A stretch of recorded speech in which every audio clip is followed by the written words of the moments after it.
From the New Arts and Media Studios here in Milwaukee, Wisconsin, it's The Log. I'm Charles Purcell. We're going to take a look at day 3 of impeachment today.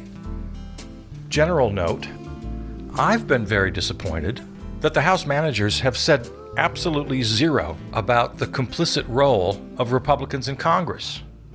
Ted Cruz and Josh Hawley right at the top of the list, who after they cleared the invaders out of the building and they went back to work, still continued to make the case for the big lie, that there's this fraud that we have to investigate, making the case for the insurrectionists.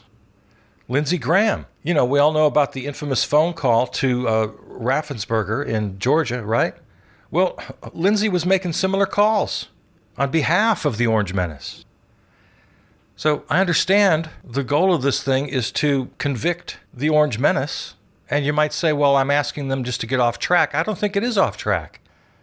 Talked at length yesterday about incorporating the accomplices, even calling them as witnesses. I think it tells the story more fully and more completely. And as much blame as you want to heap on the Orange Menace, and of course we do, in order to accurately tell the story, you got to talk about these guys too. Louis Gohmert, with the infamous quote that violence in the streets might be the only option remaining to keep Joe Biden from being president. This new guy, this kid from North Carolina, Madison Cawthorn, suggested that people call their representatives and threaten them. House Minority Leader Kevin McCarthy, who in a moment of carelessness actually admitted that the Orange Menace instigated this terrible event on the January 6th.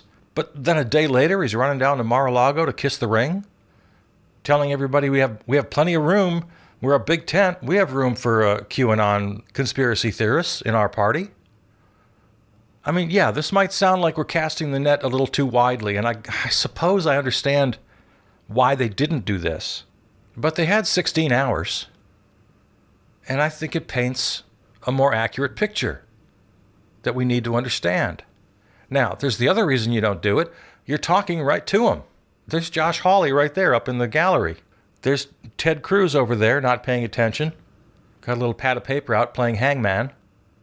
Yeah, you might get their attention if you start popping up with their names, making them part of the story. I mean, you're not going to get their votes to convict anyway, so why not? This is my problem generally with the adversarial system.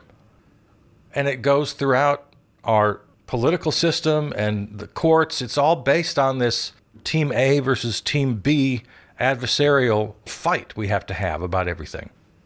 And everybody just takes for granted that that's the only way to find the truth. Well, it's the worst way to find the truth. It's the worst way to make decisions. It's the worst way to assign guilt or responsibility. It's the worst way, especially to find solutions, to find a way to go forward. It's the worst way to find any kind of consensus. Because the simple truth about the big lie, and as we talked about the other day, the big lie has two parts. Not only the Orange Menace won in a landslide and the Democrats won by fraud, that's one part of the big lie. The other part of the big lie is just as important. And that's the big lie that Democrats are evil, tyrannical control freaks who are going to take all your money and open up the borders and tell you what light bulbs you can buy. And they're just going to ruin your life. And they're going to change America into Venezuela. Oh, and let's not forget, I forgot the main ingredient, racism, white supremacy. This is why we have a Republican Party. This is why the Orange Menace was elected. This is why he was able to convince so many people that only he could literally save their lives and save the country. And this is why they came to Washington on January 6th and invaded the damn Capitol. So in this whole process here, I'm just kind of annoyed that we can't see the forest for the trees here. Well, maybe that's the bad metaphor. We can't see the forest for the tree because we're all just focused on that one tree. And that one tree is the Orange Menace. And on this one day, he incited a mob to violence. That's one tree out of this big, thick forest. And we're so zeroed in. We're so focused in on that. I don't know how this really serves justice, how it serves history. And Bob Woodward or a trio of writers from the Atlantic, or we're going to have books about all of this. And this very small book reading cohort of Americans can know what happened. But I just think it's a shame we can't put this story on TV where any regular guy can understand it. So from the very beginning, as you and I have talked about before, I've never been happy with the narrow scope of the Democrats' strategy here. The one single article, relying entirely on this concept of incitement. Because it doesn't tell the whole story, and, as we've already talked about, it gives the Republicans an easy out. I mean, this should have been a big old shotgun approach. This should be throw the spaghetti on the wall. I really wish they'd gone bigger. I really do. And speaking of white supremacy, I mean, this is really at the heart of it. And another reason to criticize this adversarial system, because it creates an artificial dichotomy. There's one side, there's the other side, and that's it. And the theory is, and it's a mistaken theory, that from the two sides arguing, with them butting heads, well, the truth will come out then. Because maybe there's something Team A doesn't want you to know about. Well, Team B, they'll damn well let you know about it. And vice versa. So that's the theory. But it just doesn't work in real life. And here's a perfect example. White power, white supremacy, grotesque, crippling racism is right at the heart of all of this. You could call January 6th, and many have, an attack of white supremacists. You can focus on it that way. It's certainly true. And again, as I've said, the big lies about how immigrants are coming to rape your daughters and steal your job, about how blacks want special treatment, only their lives matter. We got racism right at the heart of this whole story. It's how Trump got elected. It's how he got such a fervent base, which led to the entire Republican Party just kowtowing to the guy. And he was already predisposed to being a tyrant, a wannabe mob boss. So here we are. And the one-on-one adversarial system isn't going to bring that out because it doesn't serve either side. The Republicans certainly don't want to talk about it. First of all, they don't think it's true, or they won't admit it. I'm the least racist person you'll ever meet. You're the ones who are racist, always bringing up race. So they don't want to bring it up. And the prosecution, they don't want to bring it up either. Because it muddies the water. It gets in the way. It only confuses things. It doesn't speak to their strategy. Their strategy being, well, let's just focus in on incitement. Let's make it real simple to understand. We'll put all our efforts into that. All right. Well, so having said that, I'll walk it back just a little bit because I'll give the Democrats some credit here. They did have kind of a before, during, and after strategy, kind of a theme through this whole presentation. They went back to the 2015 presidential campaign, to the start. I mean, we had, the rallies, and the Orange Menace is up there telling people to beat up protesters and I'll pay for your legal fees. So they did widen out the scope a little bit as a tool then to focus in as they progressed. So they talked about the rallies. They talked about Charlottesville. They talked about Michigan. They talked about Joe's campaign bus getting nearly run off the road. And they did a lot of that yesterday. Of course, the first day was mostly about the attack itself and all this horrific video they showed and all this emotion they wanted to rise up in people, which is perfectly legitimate. It was used as criticism by Republicans commenting on it afterwards. They just want to get our emotions. Well, yeah, if you can't get emotional about that, what are you, a lizard?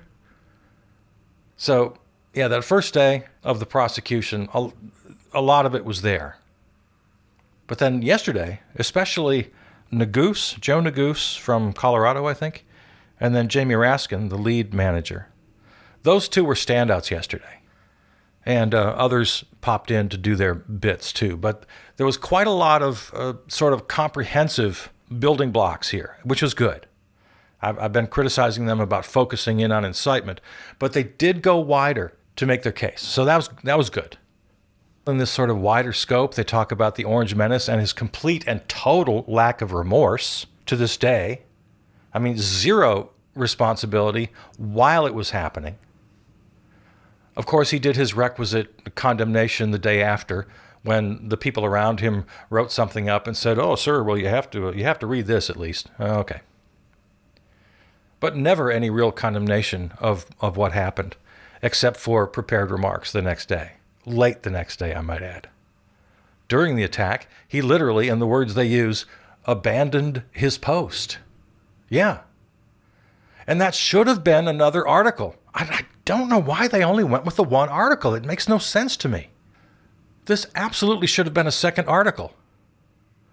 While it was happening, throw everything else away, whether or not he was responsible or he incited, just standing all alone, just the fact that he violated his oath of office by doing literally nothing. Well, no, that's not true.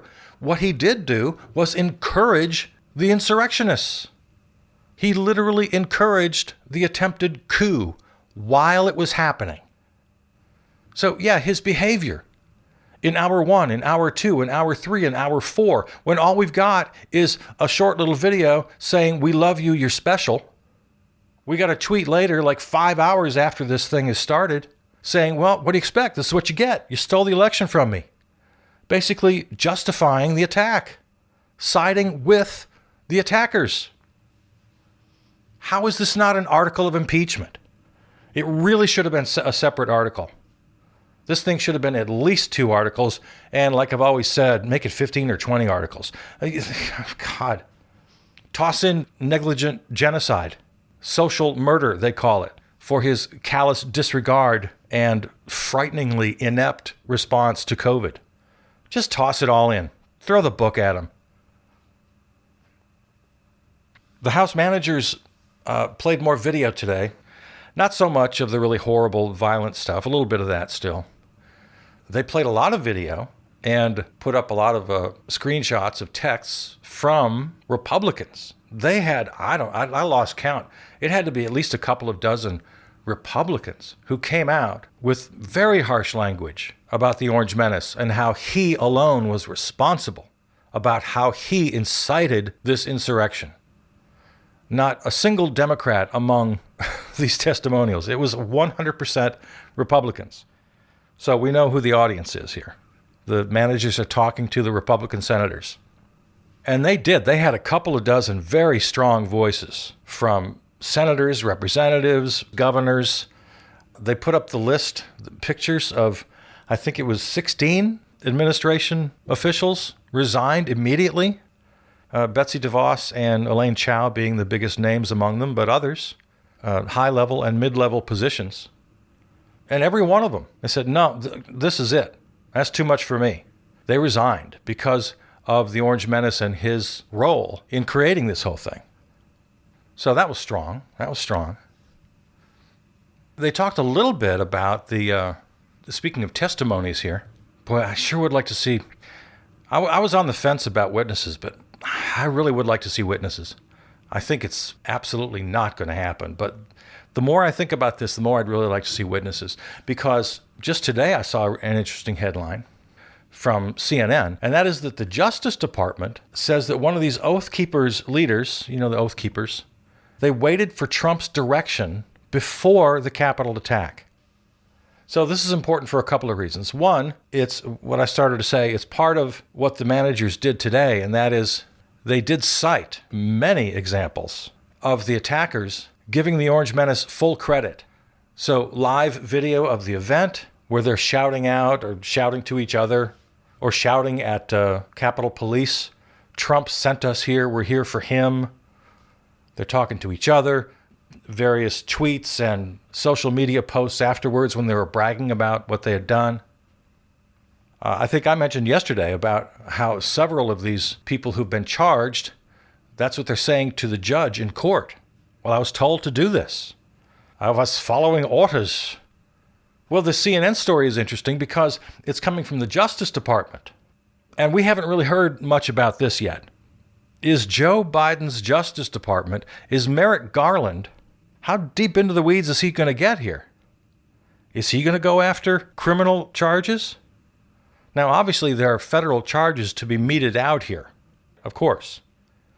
And I'll have to look into it. I'm not sure how many cases are going through the gears of the Justice Department right now, but it sure raised my eyebrows a bit. And we haven't talked much about it. Everybody's sort of, I don't know, it's in the back of their minds, but nobody's saying it out loud. Merrick Garland? Is he going to go after the Orange Menace at some point? I mean, there's got to be some possibility for some criminal charges here outside of the whole impeachment process. So this little headline got my attention. If DOJ is going to get on board here, I'll be interested in following this. What else?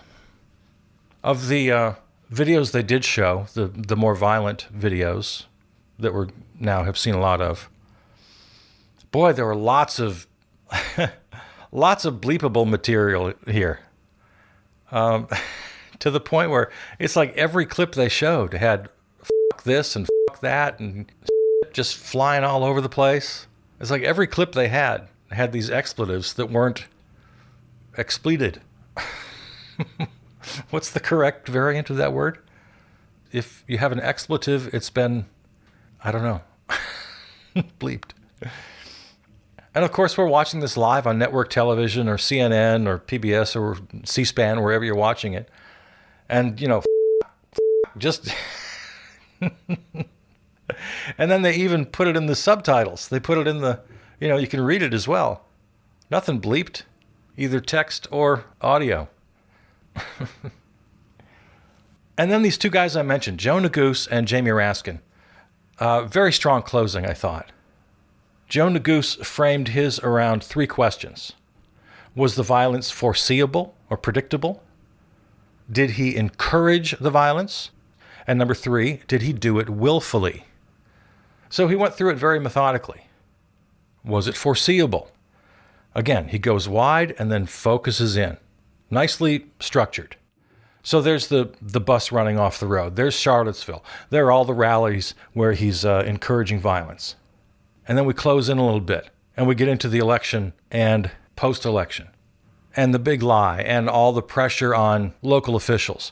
We got this one election official from Georgia saying, cut it out. Somebody's going to die. Somebody's going to get killed. Stop with this.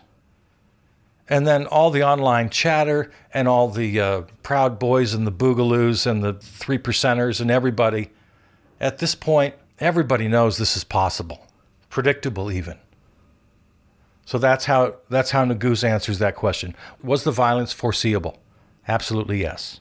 Then he goes to number two. Did he encourage the violence?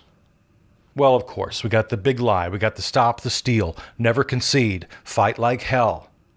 We go to the speech itself, where he literally points to the Capitol. By the way, I heard a report, I think just yesterday, that I was not aware of. The original permit, you have to have a permit if you're going to have a big demonstration. And it's Women for Country First, or whatever they're called. They were the original sponsors. But when the Orange Menace and his campaign got officially involved, the permit changed. It was the Orange Menace himself that created this march to the Capitol. The original permit was just to gather in what they call the ellipse and have a big demonstration.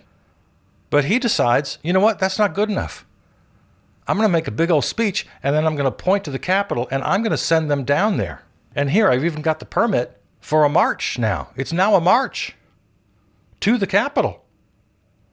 I didn't know that. I think that's a nice little piece of information.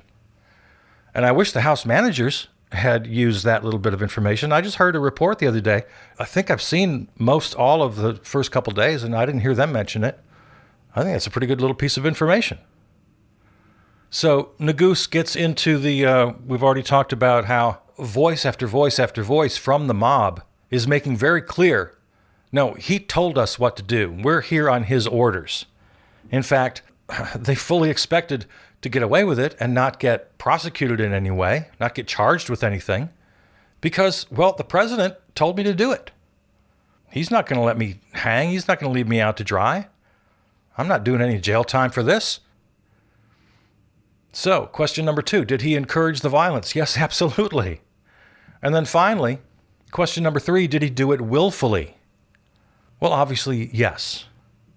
He riled up the crowd. He juiced them up, provoked them, pointed at the Capitol. Yeah, there's nothing accidental about this. And that's, again, where Neguse brings up his conduct throughout the day and how it confirms that, of course, this was willful. The reports that he's, quote, delighted with what's going on as he watches it on TV. Couple little short videos, couple little tweets, and all day, it's just nothing but praise. He finally gives in to people begging him, please make this stop. So he says, okay, everybody go home now, but only after saying, you did a great job, thanks. Remember this day forever. You're special, we love you. Go home in peace. So is this willful? Of course it is. The tweet where he says, well, this is what happens when you steal elections. What do you expect? Praises the mob. And as I said, never condemned, not once, not one condemnation through that entire day. And it took late into the next day to read some prepared remarks that his staff thought, well, you better say this or maybe they'll come arrest you. And even since then, right up to today, no condemnation. Still holding on to the big lie that he won the election. Absolute dereliction of duty. He took an oath to protect and defend the Constitution, to execute the laws of the nation. I mean, this is such a no-brainer. I don't know how it wasn't an article, a separate article. And all of this happening while Capitol Police are being pummeled. And still, that doesn't move him to put a stop to it or to condemn it in any way. So, question number 3, was it willful? Yeah, you think? So they made a very good case. And then the leader, oh man, Jamie Raskin, superstar. He comes out for his final words. And he doesn't go back for any big recap or anything. He just wants to share some final thoughts. He wants to put a kind of a grander wrapping on this. And he did a very nice job. Talks about how democracy is rare and fragile. And he paints this very nice little picture about how, even though the founders were deeply flawed individuals, they did give us a pretty nice little constitution. This is something I've said as well. It's really not a bad framework. It's really not. And oh, he was impressive. He recited the preamble word for word. He was working with 0 notes. No notes at all for this. He was just looking right in their eyes. Very animated. He goes to Article 1 of the Constitution, again, reciting from memory. It was pretty cool. Section 8 itemizes all of that. Clause 18, he recites. Article 2, 4th paragraph. It was just amazing. The role of the president, the role of Congress, and how the Constitution gives Congress the right to impeach a president. It doesn't give a president the right to impeach a Congress. No. So he's kind of making it clear what needs to be done here for the sake of this fragile democracy. It was kind of beautiful. It was really pretty great. And then he closed with a few sort of preemptive arguments to what we should expect to hear from the defense starting today. And I thought that was a pretty good way to close. Okay, so keep this in mind as you're listening to the nonsense. He didn't use that word. He was more diplomatic. But I fully expect to hear complete and utter nonsense from the defense today and the next day. If they use the next day, I'm not sure they will. They got Friday and Saturday. But he's used the very words that I've used myself to respect the solemnity and the gravity of the moment. And if the defense has respect for the process, they're not going to play their little game about how the impeachment itself is unconstitutional. That's been decided. It's been decided by a vote of the Senate twice. It's the opinion of virtually every constitutional scholar in the nation, except for a handful of outliers. But yeah, he kind of warned them and warned us as the audience and warned the senator jurors. If they go down that route, if they want to argue process and that this is unconstitutional, that's just really highly disrespectful and irrelevant, and be ready for that. He said, I hope they don't go down there, but if they do, you got to understand that's nonsense. He asked them to stay on the facts. Again, a little preemptive strike because they're gonna play tapes of Maxine Waters saying incendiary things, and they're gonna play this whataboutism game. They're gonna try to both sides it. It's because they have no case. It's all just ridiculous. I fully expect it to be a joke. We'll see. We'll see. And then he had a small list of questions that he'd like to ask the Orange Menace himself, but since that's never going to happen, he asked them now. Orange Menace, why did you not ask your supporters to stop? Number 2, why 2 hours? Why did it take you 2 hours to say literally anything? Question number 3, why were there no reinforcements for the cops? Why did you do nothing? Because he did literally nothing. 2 hours in, when the National Guard was called, that wasn't even him. He took credit for it afterwards, but he was just watching TV. It was Nancy Pelosi and Chuck Schumer and Mitch McConnell and Mike Pence who called in the National Guard. So he didn't even do that. It took him till 5 o'clock to show up. So 4 hours after the breach. Question number 4, why did you not condemn the attack on that day?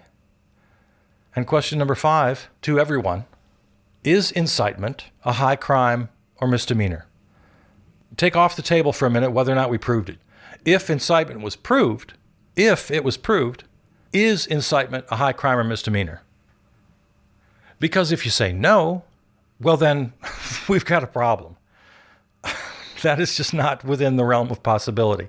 You're in a whole different reality now. How is that not impeachable? And if you say yes, then you have to show somehow that we didn't make our case. And that's what they'll do, and that's what they'll try to do. As I said yesterday, they're going to go all Perry Mason on us. They're going to get real precise about the legal language and all that crap. And as we said yesterday, this is not a criminal case. There's not rules of evidence. It's a whole different animal. Impeachment is a political process. It's not a criminal case where you can hope to get your client off with technicalities and the parsing of precise definitions. It doesn't work that way. So I was happy to hear him make that point. And of course, he made it much better than I did yesterday. And then, again, without notes, he closes by quoting Thomas Paine. It was a very impressive performance. These are the times that try men's souls. The summer soldier and the sunshine patriot will, in this crisis, shrink from the service of their country. But he that stands by it now deserves the love and thanks of man and woman. Tyranny, like hell, is not easily conquered. Yet we have this consolation with us, that the harder the conflict, the more glorious the triumph. Yeah, I had to look that up. I had to read that. But he had that committed to memory, and it was a beautiful little closing. So, yeah, good for Jamie Raskin, the new star of the House of Representatives. All right, so today we get back on it. We watch the defense, prepare to be annoyed. We'll see how it goes, and we'll talk about it next time. All right, I love you. I'm Charles Purcell.